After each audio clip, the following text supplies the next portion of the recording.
goals around the coin and battery. That character had nothing to do with either of those stories. There's also this weird decapitated yellow guy head on here, something that, again, we didn't see in the first 6 episodes. Why are all of these markings on the book if they never happen? Well, maybe it's because they're supposed to happen. This book is literally a script for the right series of events to help break the loop, to end the suffering, the torment, so everyone can just move on. Speaking of scripts, you know one thing that never quite sat right with me throughout these first 6 episodes? Grolton and Hoverus. At random points throughout the episodes, the show just takes a break from the action so the characters can sit down and watch clips from this in-universe Wallace and Gromit spin-off. It is weird, it is random, and the sequences can last for a surprisingly long time. I just realized, Brother's visit isn't until next month.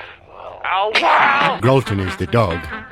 No, Grolton is the man, Hoverus is the dog, I reckon. But you know that when a creator chooses to include something so prominently in their series, you gotta ask yourself why. So I did. Have you noticed who worked on these episodes? Leslie. In episode 3, we can actually see that she's credited as a script editor for Grolton and Hoverus. And that's interesting, because it means that in DHMIS, Leslie holds a position of creative power. So if she's a script editor, and also happens to be handing Yellow Guy a book that explains everything, it's likely the book is a script for the correct sequence of events. The only question left is why? What's it all for? Well, it might be due to forces beyond their control. You see, during one of my rewatches, I noticed this offhand joke in episode 2 as Lamp explains what he thinks happens in the afterlife. Well, something tells me that when we die, we go into the center of the earth, and we must relive our lives, but as a performance for a new super race known as the Council. And every time you get it right, you get a pound. When I first watched the show, that always struck me as a bit weird, an off-the-wall joke that was just so strange that it didn't make any sense. But then I realized that this is how episode 1 ends. Oh yes, I almost forgot. You've earned this.